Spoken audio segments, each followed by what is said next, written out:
Hi, everyone. So happy Thursday, May 14th, 2020. Continuing our examination of the coronavirus, COVID 19 information, data, facts that we're studying.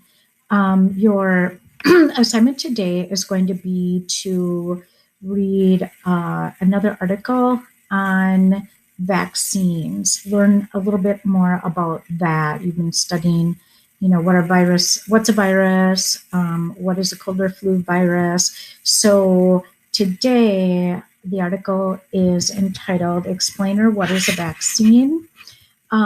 Your assignment will be to read it carefully. See it right here. This is very important, by the way, applicable to COVID 19 because there has been a lot of talk about developing a vaccine, and really, the medical experts seem to think, at least at this point, that that is key, okay, to really dealing with this and getting a handle on it. So your task is to read the article, and what I would do personally, what might make the rest of it easier, is if you practice the one idea per paragraph note-taking strategy. You can even do this with just highlighting without having to fill out a box for each.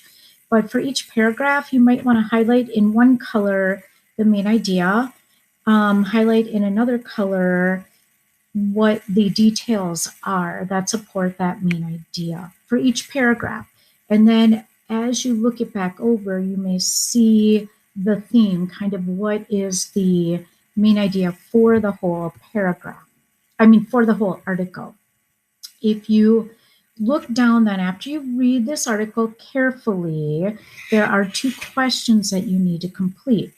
The first one is describe what you think the author's purpose was for writing this text and whether they were successful in this purpose. Support your response with specific details from the text. Now, we talked a little bit about author's point of view. Just recently, this week, I talked about that with another assignment. So this is author's purpose. You will see that question come up for different things. So this is actually something also that's really important for you to know. The author's purpose means basically what it says. Why did the author write this? What was their point in writing this article? Was it to, sometimes, it can be not for this, but, to make people laugh. Okay, maybe comics or different books are. Maybe it can be to persuade the audience of something, to see the author's point of view about something. Political ads are to persuade people, right? So sometimes some articles are written to persuade the reader of something. Maybe it's to inform the reader of something. Maybe it's to raise questions, get the reader to think about something. So read this article, and that would be the first question to answer. What do you think the author's purpose was for writing this text, and were they successful in it? So those are two parts to that question you have to answer. And then you have to support your response with specific details from the text. I am including in today's assignment some sentence stems that you could use for supporting your main idea with evidence from the text. I think that will make it easier for you. So they're phrases that you can start sentences with. Please use those if you find them helpful, and ask me if you have any questions. The second question says to read the following claim. The immune system can develop antibodies to protect the body for a lifetime. Okay, what evidence from the article, supports this claim?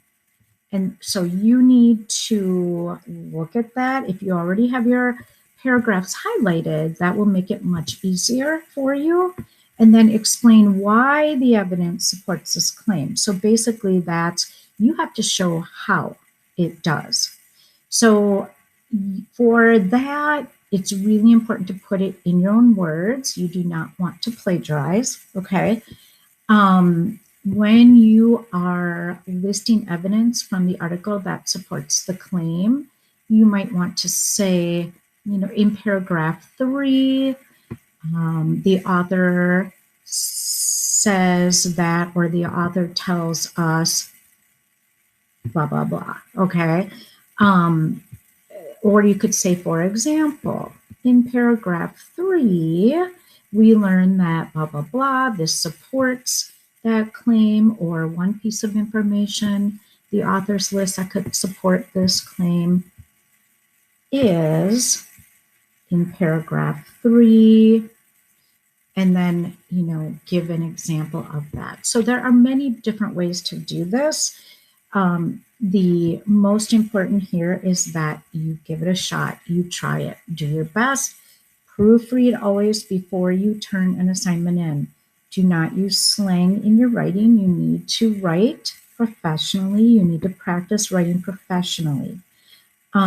Capitalize, again, every word that begins a sentence. You need to capitalize. You need to put punctuation at the end of every sentence. You also need to capitalize proper nouns, names of people, places, things like that. And then check your spelling as well. Make sure you answer these fully, or I will return it to you ungraded so that you have to finish it, because just like in the other classes, your work needs to be at an 80% in this. So don't be afraid to try. Definitely try it. You can turn it in. But if you need something else, I'm going to return it to you and say, okay, you need to add something, or this question isn't completely answered. So as always, ask if you have questions, please. A few of you have asked, and it really helps me to better know how you're doing and how I can better help you. So give it a shot. Take a look at those sentence stems. And then next week, we're going to look at the history of some, or look back at history, I should say, at the 1918 pandemic, which is pretty interesting how that ties in with this. So I'll be looking forward to receiving your assignments. Thank you.